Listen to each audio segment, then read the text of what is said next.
Meet Uncle Sam. He has a lot of bills to pay. Almost $4 trillion worth every year. Uncle Sam's income is a little over $2 trillion per year. To make up the difference, the deficit, he does what most Americans do. He borrows money. When Uncle Sam takes out a loan, he calls it a bond.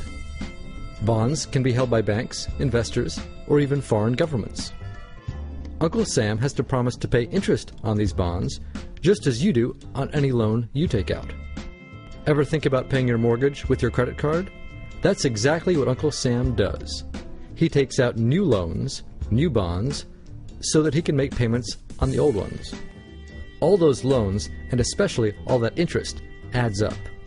Right now, Uncle Sam owes about $14 trillion.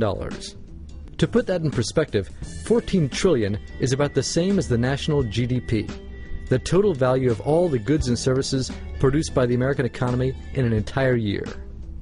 It's such a huge amount of money that Uncle Sam is starting to run out of people to borrow from, and he's having trouble just paying the interest on his loans. The obvious solution would be to either cut spending or increase taxes. But if he cuts spending, the people that he's spending money on would complain that they don't have money to spend, and that he was hurting the economy. If he tried to raise taxes enough to close this gap, not only would people definitely have less money to spend, he'd probably have riots on his hands. So Uncle Sam chooses the easy way to make money. Just make it. He calls up the Federal Reserve, which is our central bank, and, like magic, dollars are created and deposited in banks all around America. The problem is that the more of something there is, the less it's worth. Same goes for the US dollar. The more dollars there are, the less each one will buy. That's why commodities like gasoline, food, and gold become more expensive when Uncle Sam does his money-making magic. The commodities aren't really worth more. Your money is just worth less. That's called inflation. Remember the foreign governments that lent money to Uncle Sam? When they lent money to the American government, something interesting happened. It made the U.S. look richer, and their countries look poorer. When a country looks poor compared to America, $1 of our money buys a lot of their money. So they can pay their workers only a few pennies a day. With such low labor costs, they can sell their products in America for lower prices than any American manufacturer can.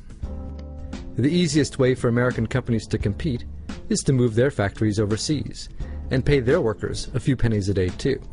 This contributes to a recession. Americans lose their jobs, stop paying taxes, and start collecting government benefits like Medicaid and unemployment. This means that Uncle Sam has even less income and even more expenses. At the same time, the people who still have jobs are desperate to keep them, so they tend to do more work but not to get paid anymore. When your dollars are worth less, and you're not earning more of them, that's called stagflation. And this is why Uncle Sam is in a catch-22. He can't raise taxes or cut spending without making the recession worse. And he can't have the Federal Reserve create more money without making inflation worse.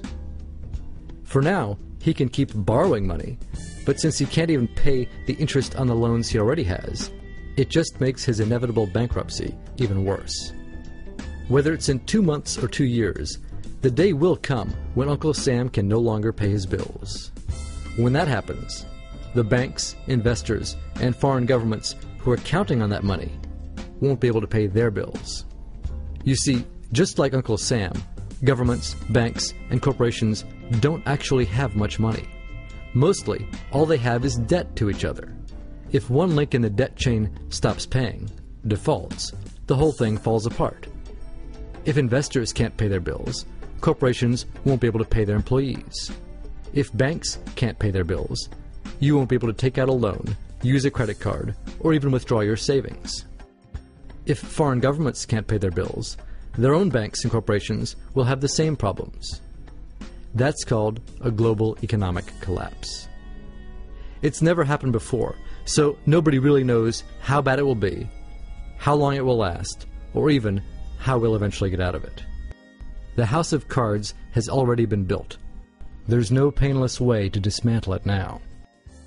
All we can do is to educate each other about what's actually going on, and to prepare for what may be very extraordinary circumstances.